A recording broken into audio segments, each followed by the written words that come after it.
Oh, there you go. There Hi, you go. Kasim. Hi. How are you? Good. How are you? Let's see. Let's move this around a little bit. Okay. Oh, this is There we are. perfect.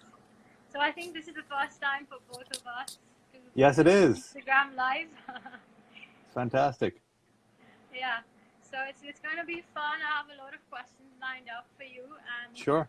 I'm so grateful that you've decided to come on board and do this with me, and it means a lot for me.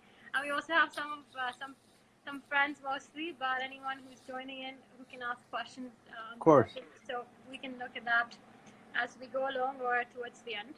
Mm-hmm. But before we do that, I think it's only appropriate for me to give a bit of a context and background into why I've started this community or platform or channel. Mm-hmm. Um, and so yeah, we'll just dive into that. So really, it all kind of goes back into growing up. I've really had a lot of positive travel experiences and have been fortunate enough to study in a different country, in the US in Boston, which was a melting pot of cultures and different countries coming together, and that exposed me to lots of different mindsets and perspectives, and which led to a lot of wonderful relationships that I built with lots of people and professors and colleagues, having spent 7 or 8 years away from my country. And I think that exposure, what it really changed my mindset in a positive way, because I understood that it evolved my way of thinking, and I always constantly kept analyzing that the fact that I traveled and I met all these different people has played an important role in shaping who I am today. So with that thought, um, over time I took that thought further, and I was like, I have a network of really great friends that are scattered all over the world. Right. It's amazing that while everybody is in different places, there's a lot of collaboration uh, and and connectivity that can take place between my networks as well. And I didn't know how to do that. So anyway, so moving further, I started working in this really interesting company called Beautiful Destinations right after I graduated from college. And just to give a bit context on Beautiful Destination, that is it. The platform that started on Instagram in 2006 was at the right place at the right time, and within 5 or 6 years grew an online community of over 25 million people in 180 countries, and they were really able to push the message of sustainable travel. And in fact, for me personally, they changed the whole idea of travel. Earlier, I traveled just to see a place, and now, after having been working with that country and even following them as a consumer of their content, I realized that you can have more immersive and more positive experience. So, as a platform, they were able to successfully change my thinking. So that's that played a huge role into how I've wound up here where I am today, and starting creators around the world. And another really interesting thing I'd like to mention is that a couple of months ago, I met a professor from NYU as well, who was writing. His name is Christian Bush, who's written a book called The Serendipity Mindset, which is all about leveraging the connections that the connections and people you meet on a day-to-day basis, and how most people don't really tap into that and connect the dots of all the people they meet over time. And that really further validated this idea for me that there is something out there that I can contribute in reshaping the way people think, or bringing people together and really pushing the message of collaboration. So that's really how and why Creators Around the World has come into place. And while I was putting my ideas together, I think I went back 10 years ago to thinking of how, in order to solve any problem or shape or reshape any mindset that exists today, it's very important to think of it from the perspective of design, and use design constructively to solve or tackle any problem. Right. And that led me to kind of just reach out to you. And it's crazy. So again, to give more context to anyone who's watching, Kaleem was my professor almost 10 years ago when I was 16 years old, and I went to New York and studied at Parsons for a summer. And so it's really crazy that we've come a really long way from the time where as 16-year-olds he sent us on all these field trips across Union Square and Central Park and the Beacon, and I still remember all of that. And when I think of design, I automatically think of you, and that's pretty much the reason why the first person I thought of when I wanted to put this place and I wanted to put this really in effect. I reached out to you, and it's just, and now here we are. So I'll let you give everyone who's watching a little bit of a background on yourself, but because I don't think I would do justice to that. But yeah, and then we'll take it from there because I have a lot of questions for you. Now you have a lot of gifts that have been given to you, and I guess it's time to share them, and that's put in a sort of a way of what you have just said, right? So fantastic. Look, my background, I've been teaching for 12 years at Parsons, and that also has been a gift because I've been exposed to a lot of different people over a decade now. And the design idea, I came in as a businessman. I came in knowing business, and the idea of design then came in, and then all of a sudden everything turned into design. Right? So I started understanding things from the idea of design.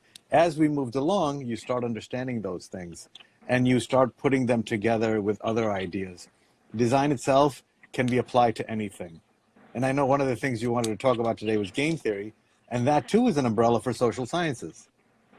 So my background, very diverse.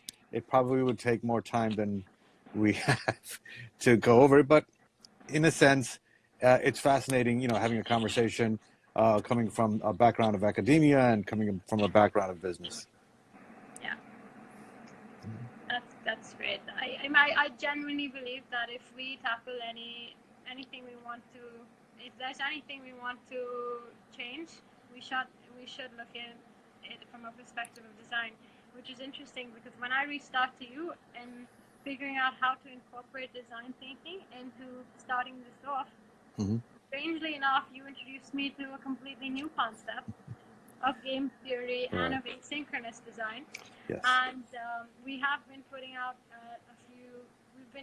we've been playing with our channel a little bit and putting out some snippets of what asynchronous design is. Right. And I would really like it if you could just sort of go into an overview of what is game theory and what is asynchronous design for all of us who really have no idea of how to apply it in our life, let alone know what it is and then to apply it in our life. Well, look, the idea of, I guess, asynchronous design is very recent. It's an old idea. It's part of engineering and part of computer science. So that's a kind of recent thing. Game theory actually is a very old idea. It goes back into ancient times. I mean, we can go into biblical stories. We can go into the Mahabharata, right? Mahabharata, we can actually talk about what's going on in one of the longest poems in history, right? 200,000 verses. I guess you would call it 100,000 slokas. 7,000 of those verses turns into the Bhagavad Gita. And in that, Krishna is telling Arjuna, make these certain choices. And, that is what you're here to do. And that's game theory. That's game theory going back, way back in ancient history.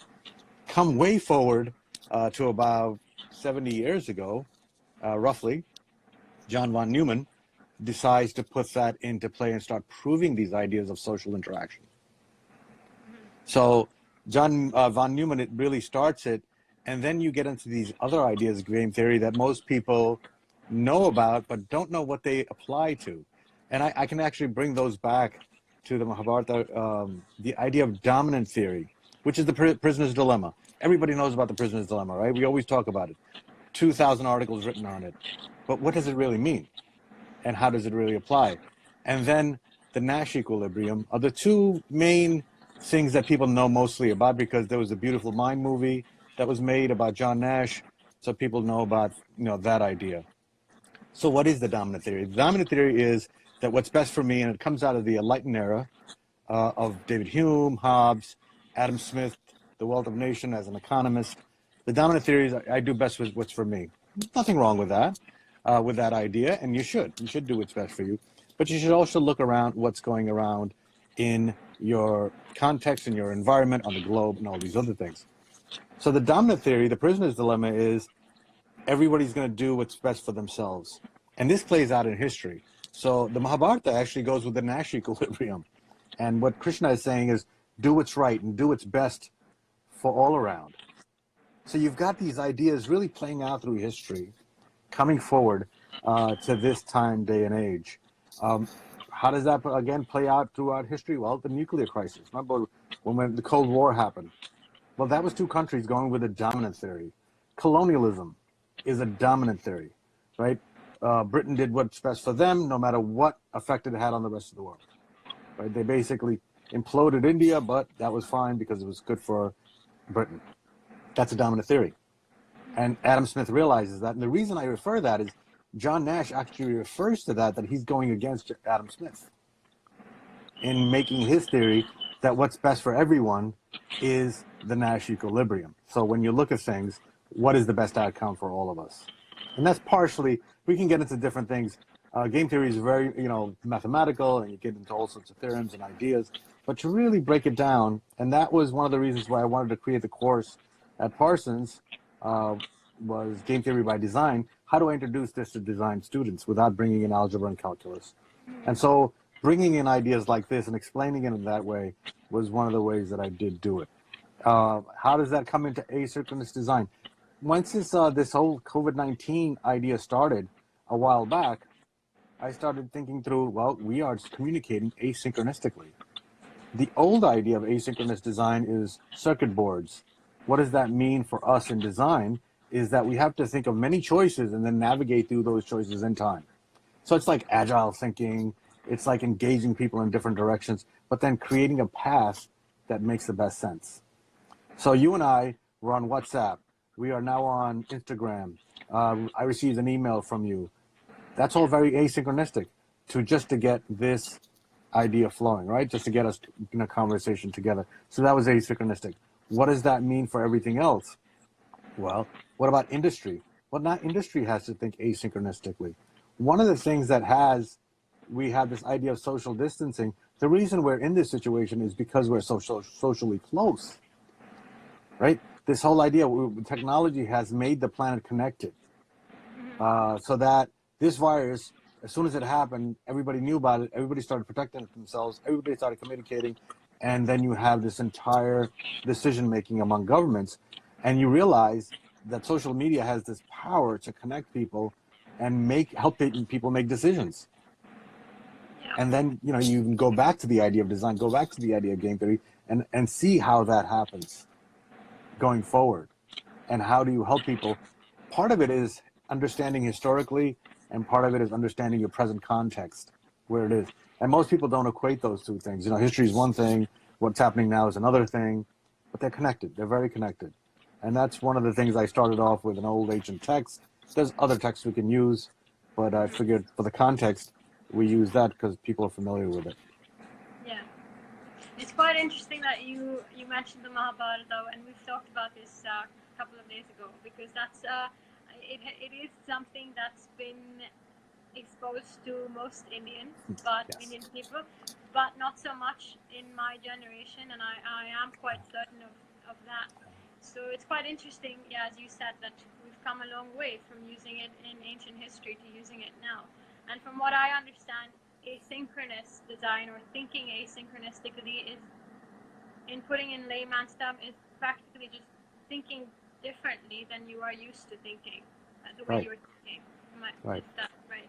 Well, that's part of it, putting a lot of choices together and navigating through those choices in a timely manner, or the time you dictate to get to the other end. So asynchronistically, again, with the example of you and I communicating, we communicated in many different directions on one single message. Yeah. Right? So in design, how do you see that happening now in the fashion industry, in the travel industry is one of the topics that you were interested in. In other topics, let's go healthcare. Healthcare has now gone completely asynchronistic. right? Your electronic health record is coming from one place. You're reaching out on another place to talk.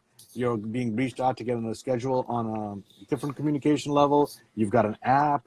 You have this chat box, chat bots, all these things happening very asynchronistically to bring some sort of solutions to someone's health. Yeah, it's interesting that you also say that the telehealth, because that's something I was going to ask you about. And what's even more interesting is that I think technology is always, it's not like within the last 2 months new technology has evolved, because the technology has always existed, but that we as individuals, as countries, and in different contexts have always restricted and put too many restrictions in applying things for our own benefit. But now we are globally being forced to shift and act really fast and really leverage all the technology we've got. So I think while we're talking about that, I think I'd like to get into the fact that COVID has affected everybody worldwide. Yes. And that includes different industries and government, all countries, and individual at an individual level as well. But with that said, there are certain communities, certain government, certain organizations, and certain industries that are more vulnerable than others and have been more severely impacted. So from that standpoint, I think I'd like to ask you. So I think the biggest dilemma that governments are facing right now is that how do they make the best decision that keeps in consideration the social impact as well as the economic impact of the decisions? What are the consequences they're going to have, and how can they really make the best move? Because this is a very look, it's an unprecedented time right now, right? We know parts of these things really well in the past, but what's happening now is unprecedented. So it's a time of chaos, a time of change.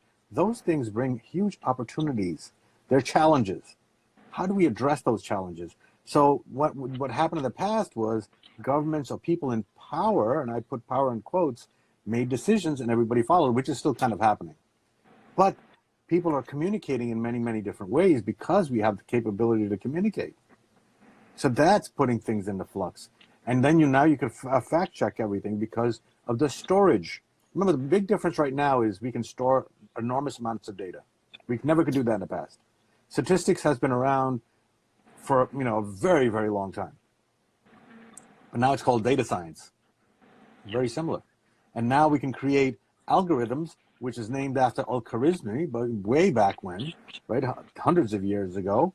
But now we can create algorithms, which is basically a set of directions. The example I always use in class is I put up a picture of an apple pie and a recipe. And I'll ask the class, I go, what is that recipe? And then after some conversation, they'll realize, well, that's an algorithm, a recipe to make an apple pie. So when we have data, now we have a set of instructions that can change the outcome of our data, right?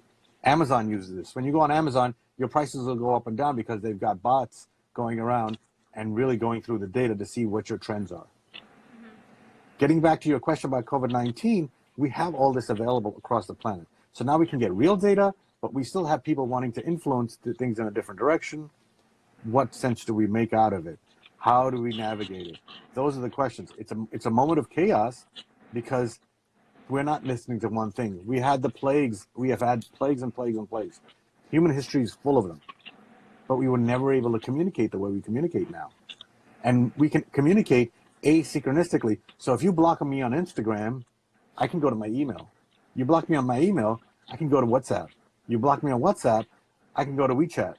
You block me on WeChat. So this whole arrangement of communication that's connected us has changed everything. And it's made us more aware. And that is why maintaining someone's attention is so important to companies now. And I think one of the conversations we've had, you said, Facebook has 3-second quotas of maintaining your attention. 3 seconds, right? When has that happened in the past? And now I can record a pattern in that and figure out how to control. It said that if you make 6 likes on Facebook, they can figure out your personality. Google has been reading your email, this generation, your generation. Google's been reading your email since you've been basically able to write email, which has been a long time. So they know you better than you know yourself because they've basically scanned through every one, automatically. I don't know if there's somebody sitting there reading every single, I don't think so, but electronically, they recognize patterns in words and everything. So they know that. What does that mean? Go ahead. When you say that, I automatically think about if all of this data is available for everybody out there. Right. And yes, you touched upon a couple of things such as, Facebook and Google, just there's no level of privacy there. But that's a topic for another day anyway. Sure. But if all of this information is out there, so I have two questions just on that, because does that mean we are actively applying concepts from game theory and design in our lives all the time, but we don't even know it? And second, so can we just trust that the government are making the best choices for us because they've got all of this data and information available? And the fact that, well, if they are utilizing and leveraging all of that data and making informed decisions for us, then we should just sit back and not complain. Right. But those kind of come down to three things, right? So the government's, it's a matter of trust, right? Do you trust the government? And all the governments around the world are basically the same way we are. They're trying to make choices and decisions in the same way. And the second part is game theory. Game theory allows you to create models and make choices, right? So you can actually put it down and say, okay, we've got these several choices. How do we navigate? Some examples of that in business and all other ideas in the past of game theory. Like I mentioned before, what are the percentages? What are the chances? What's going on? And your third idea was, how then do we bring this into play? So bringing those things, well, lots of change going on in the world. How do we apply game theory, and how do we base decisions, the best decisions out of that? Now we can activate. So if you go on regular media, you'll hear basically two messages, right? CNN, MSNBC in the United States, or Fox, right? Similar. They're kind of saying the same thing over and over and over and over and over again. You go into social media and you'll get different ideas of what's going on. What's true, what's false. That's one of the things right now that we have to navigate, is who's telling the truth. Who do we trust? And governments are also trying to figure that out. Sweden just said, okay, fine, we're not going to get into this game. So Sweden kind of opted out, right? And they're coming up with the similar statistics. Our statistics are very similar to past flu epidemics. So now it's kind of, turning spring and it's over. So do we use that as a model? What happens next December? How do governments navigate that? How do we go about, making decisions going forward?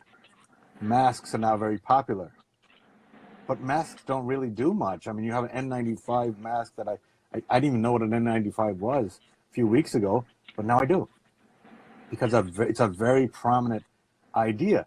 But, if we really want to protect ourselves, if there was an old movie with John Travolta called The Bubble Boy, and he's completely covered, and do we really want to live life that way, or do we want to just move past this and make other decisions? So just putting a mask on my face is not really going to solve the problem, because I've got my ears, I've got my eyes, I've got my hands open, and I'm doing one of these. So where does that take us? That's right? really where creativity comes into place, isn't it? Because now you really have to start thinking differently and come up with more innovative solutions to problems. Well, that's it. And right? I think so.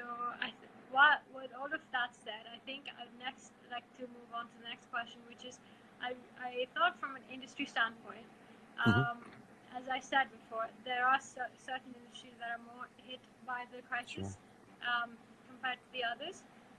So those would be specifically travel and tourism and hospitality.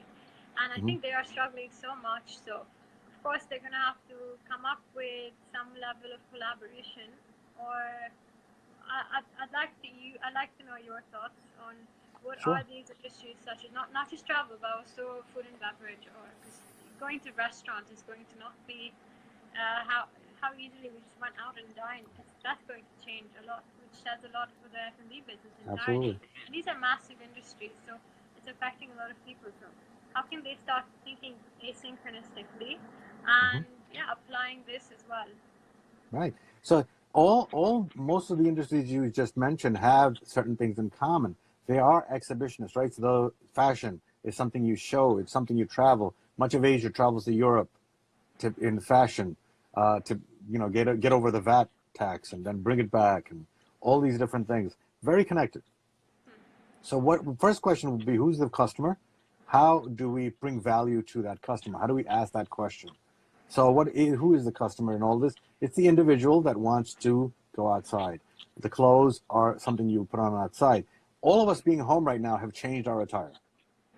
Right? Our attire has changed a lot.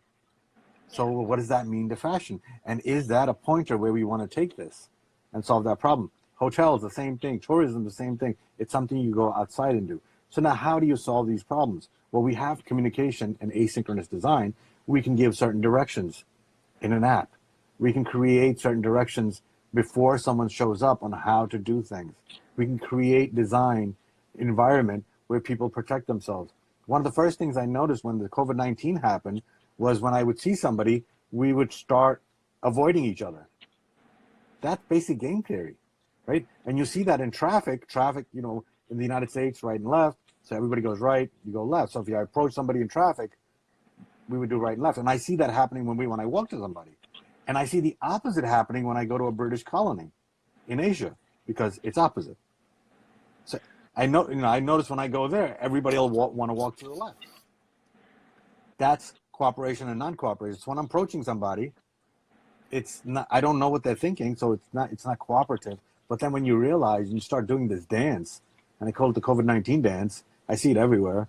When you approach somebody, it's, we start doing this dance, and sometimes you get crossed, but you go through it. Coming up with those solutions of human behavior is part of it. How do we get across people the same way that they experience? So that comes into user experience and user interface. One of the first things that the famous Bill Gates and Steve Jobs, Bill Gates, dropout law student, Steve Jobs, another dropout.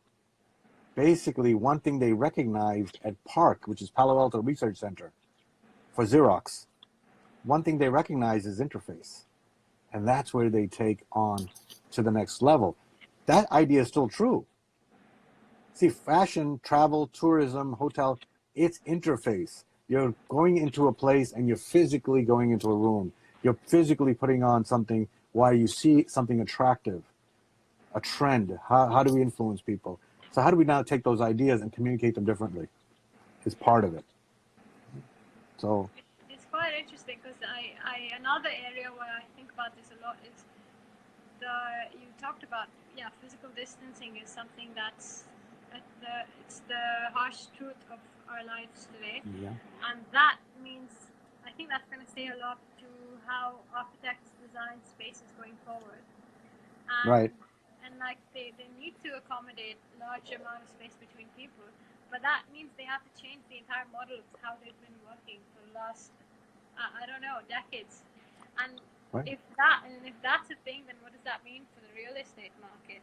So it's, from what I'm getting, is that if all of these things are going to need to happen, people have to start making those revised business models right now while they're in COVID. Great opportunities, great challenges. Yeah. I can't wait for the classroom to come where everybody's sitting, one seat apart. Planes have taken out middle rows. That's design. I'd next like to ask you, I think from within India, which is where I am, and I noticed the biggest problem that we all notice is that the most vulnerable communities here are the migrant workers and the daily wage, migrant laborers and daily wage laborers as well. Mm-hmm. The government is surely making decisions that impact the entire country, but those are the communities that are still most affected. Mm-hmm. How I know you've introduced the concept of caravanserai to me before, so I'd love for you to expand on that and share any other thoughts. Sure. And it goes back to the design idea. So when you start talking about design, what do you ask? So who's the customer here? The migrant worker is the customer, because they're moving. So what are they doing? They're creating temporary situations. That's the situation, right? No matter what a migrant worker does, they're creating timely, spatial and temporary situations. So they're going to a place, temporary, moving to another place, temporary, moving to another place, temporary. So it's much of a movement of those people going, and they're needed. right? You have them in the United States where Mexican workers come up to the United States as migrant workers, and you have them throughout history across the planet. How do you solve that problem? You can only solve that problem by addressing the situation that they're in. They're in a temporary situation. And the idea of caravanserai was in this idea of the Silk Road going from China all the way to Europe, was creating places where people could stay for free for 3 days, right? And they would be for the market themselves. They would spend money on other things while they were there. But the same thing is with the migrant workers. So the solution from my thinking of historical context and current context is create a temporary place for them to stay at and then move on. Move on. What's happening right now is they can't stay in the street, but they can't get off the street. Yeah. So they're caught in the situation where if they do or they don't, none of it is right. So and they're temporary in the situation. So you need to create a temporary station for them, and that's a caravanserai in history, where they would go in, spend 3 days max, and then move to the next caravanserai or go home. And then just keep moving in those blocks until you get them to their destination, whether it's to the farm or to their home, to their village, or wherever the destination is at the point. So that's part of that, is thinking through their problem, who they are, defining who the customer is, defining what the situation is. Yeah, I would think in some ways, I think India has, government, at least within Delhi, has employed that concept, because they did end up moving the migrant workers when this whole problem came about into large schools and hospitals, Yeah. not hospitals, but amphitheaters and spaces like that. But they maybe it's not the same concept, because they were staying there for a much longer period of time than 3 days. But just while we're in this whole problem-solving mindset or conversation, at least, I'm wondering if it's possible to also apply this game theory and asynchronous design, think differently approach to larger problems that have existed over time. Mm-hmm. Within India, poverty is one of the largest problems of this country. Littering. Women empowerment, and yeah. violence as well. So, do you have any thoughts to share regarding? Yeah. One of the things that's missing in South Asia, all of South Asia. South Asia was one of the best colonies for Britain. So Britain applied all the different rules to exploit the resources, right? Everybody points out the railroad is a gift from Britain. The railroad was to get the troops in, to get the resources out, period. So it wasn't a gift of travel. What does that mean? That means that we don't know our history. We don't know that the major part of the British Army were South Asians. We don't know that all the rules that India or South Asia had before Britain came in were changed to appease exploitation. Their idea wasn't to run a just place. They were in a dominant theory. Adam Smith's dominant theory. He writes an entire chapter in The Wealth of Nations saying, we know we're destroying India, but it's good for us. That in game theory is a dominant theory, right? And if you want to go back to the Mahabharata, Krishna is telling Arjuna, that is not a good theory. Don't do that. Do your duty. Be inclusive, and think through your duty and think through everything. And that's what's not done there. So India, what I would say, one of the things, contextually learn the history, at least, of why we are where we are, because that's really missing, and people want to keep that missing, because once that's realized, that will start changing people's minds. And usually the people who remind the general population of those ideas that I'm reminding are called rebels, because now you're making people think differently. You can't make people think differently, because once they think differently, they will act differently. Yeah. Right? So, but it's the purity of the thing is historical context. How did we get here? In South Asia or in other colonies. So this example is not only South Asia, you could take this anywhere. Just follow wherever cricket is played, right? India plays cricket, right? So the only places cricket is played is where there was a British colony. So follow the cricket economics, make a cricket index, and see historically how those places have been changed. Yeah. Once you learn that, through the idea of game theory and putting it down, now you can make decisions saying, well, that doesn't make sense. and it never did, right? It was placed there to take resources from me as an individual and me as a collective group, not to help me, not to help the environment around me. I am basing my decisions on giving something away or being exploited. Once I realize that, now I can start making decisions to the betterment. And go back to the Mahabharata. I know it's a long poem, right? It comes with the Iliad. We know the Iliad, we know Shakespeare, we know the Odyssey, but nobody really talks because it's the longest poem out there. It's 200,000 verses. But anyway, using examples out of that is always fun. And I could, you could bring in other ancient texts. So it's not only singular, it's within the context of our conversation, I would bring that in. Yeah. Right? And it's something to understand. Crazy, but while you're speaking, I get more questions than what I intended on asking. That's well. Yeah. While you're saying that, I'm wondering, because for some of us who don't know the different game theory concepts, how do you know which one to apply when? I guess it's a matter of situation, but yeah. When do you apply dominant theory? When do you look at the prisoner's dilemma? When do you look at the cooperative or non-cooperative approach? That's another. And the Nash Equilibrium. Right. Yeah. And one of the things is being able to recognize those things. They're all really social problems. They're social situations. They're common things. What game theory is doing is really identifying them and saying what they are. The reason we don't recognize them as game theory is we think there's something that we're unconnected to. Oh, prisoner's dilemma. Well, I'm not a prisoner. I'm not going to negotiate. But it's not talking about that. It's using that example to tell you other stories to think through. So the prisoner dilemma is saying that two people get caught. One person is going to be, two people are caught, and they're told that if you tell on the other person, we'll let you go, and we'll give the other person the maximum time. If you both tell on each other, then you get a certain amount of time. And if you both stay quiet, then we got to let you go because we can't prove anything. So the best outcome would be for them to stay silent. But the dominant theory would say, I'm going to do what's best for me. So I'm going to try to get the lowest possible time. So I've got to confess on this person, right? I've got to give them up. That's dominant theory. Yeah. That's what's used in India during colonialism. What's best for me? I don't care what happens to them. Where the Nash Equilibrium or the Mahabharata example, the Bhagavad Gita example would be, do your duty, see what's around you, see what the influence is, see what's the best outcome for everything. So that's kind of in. But it's social situations. Using game theory is recognizing those models in the settings that we decide to, and then examining them and putting them forward. Yeah.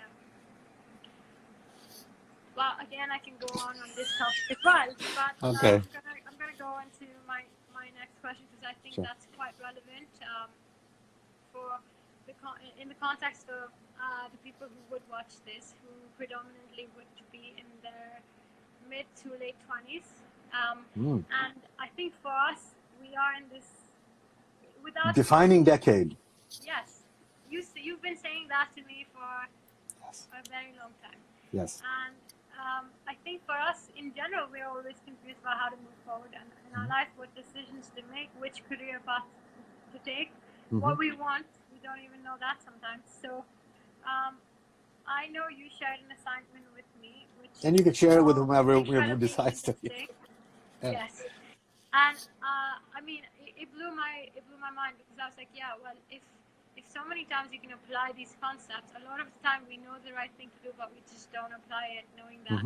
But if you can, because no one knows what the assignment was, if you can share the assignment, I don't know if you can do that, but share a little bit about the assignment and also tell us how we can apply asynchronous design asynchronous design thinking, as well as game theory concepts in designing our career and our life and helping us become a better person.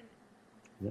So I'll try to keep it. And by the way, it's 2 assignments, and you can, if anyone asks for it, you're welcome to send it, and they're welcome to have it. That's part of it.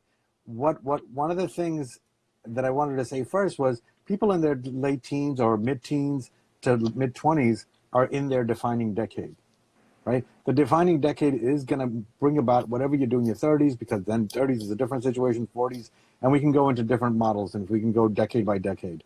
out into those things. So you're in that group is in their defining decade. The decisions you make will affect you. What the idea was through those two different things was, I tried to think back through the idea of game theory. I asked myself, if I go back 45 years when I was your age, right? If I go back 40 years when I was your age, if I made different decisions differently using game theory, would that have changed my life? And the answer is yes, right? If I would have been able to put down models and choices and then decide, am I good at the model? Am I going to go to this model?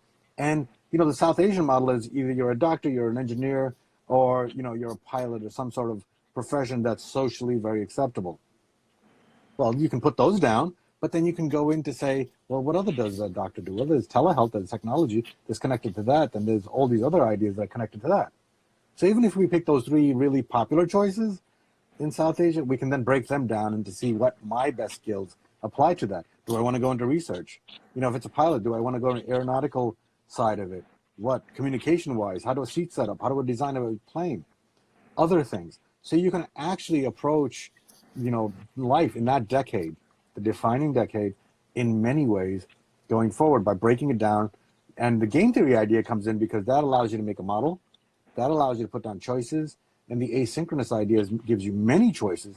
So the asynchronous idea comes out of like a circuit board that computer software or an engineer would do. So imagine a circuit board with many circuits, timing at different directions to get an output.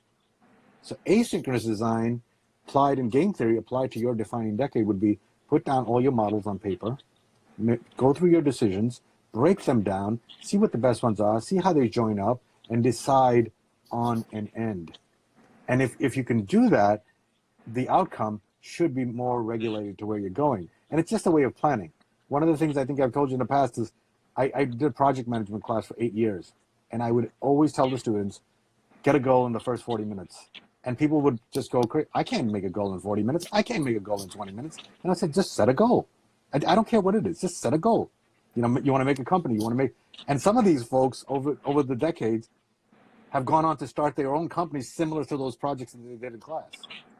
But they would argue it in class, and then they would say, no, but 80% of those groups would accomplish their goals by the end of the semester. And the 20 that didn't, there were other reasons why they didn't, right? They weren't into it, they didn't pay attention, but the majority of them would accomplish it. Getting back to this idea of your defining decade, define your goal, and then navigate asynchronistically towards that goal, because that's what's going to happen, right? I define a goal. Well, how do I get there? Because I'm heading in this completely opposite. Well, go to the opposite direction, figure out a way to get back to to the goal, come back to it. Well, I bypassed and I went to a different direction. Well, now come back to that line again, and then keep doing that until you get there. And that's one way. Some people are lucky enough to, straight line it, but that's very rare. And it's usually this process of figuring things out. And that's game theory, and that's asynchronous design. Wow. So in essence, if you wanted to start to define your career or your life or whatever is it that you want to achieve, you start to think about what's the end goal that you want to achieve. Think backwards. Well, use game theory and discover your best options for a goal. You could do it that way, right?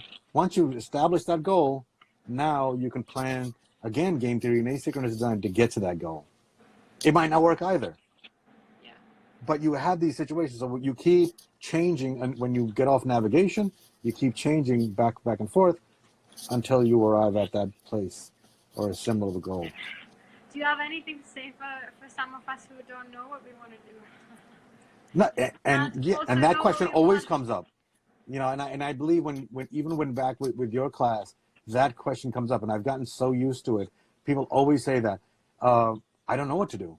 Well, then work on the goal, work on the tools. Work on the basic tools, such as project management or whatever, your interests are. Examine what you love, and then work on tools.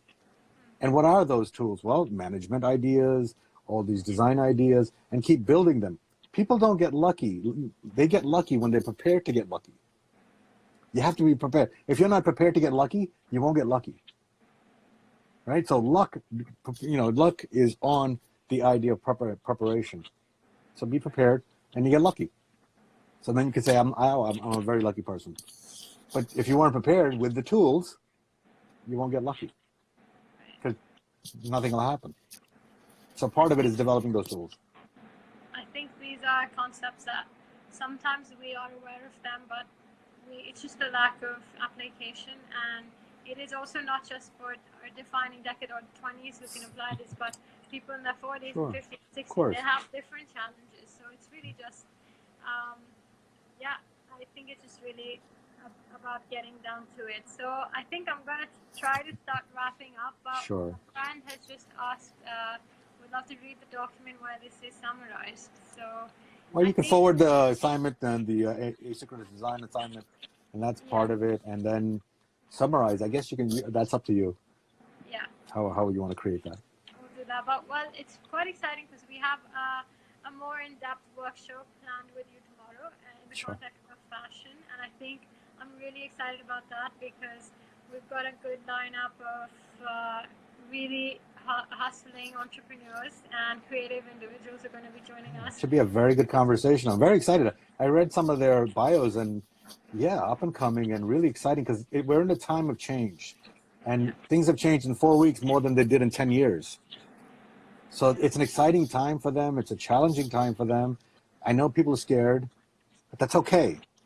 That's okay. We need to think things through. So that's fine. It's also interesting because I know at least a couple of them have just started their businesses a few months ago. And Scary it's like time. one of them actually in like late March, so as soon as he started. So it's quite interesting. I don't know what I'm excited to see what we're going to come up with tomorrow. And I'll just leave it at that. But see you tomorrow. Okay. Thank you so much. You're welcome. Talk to you soon. Sure. Yes. Okay. Thank you so much. Bye. Take care. Bye-bye. Bye. Bye.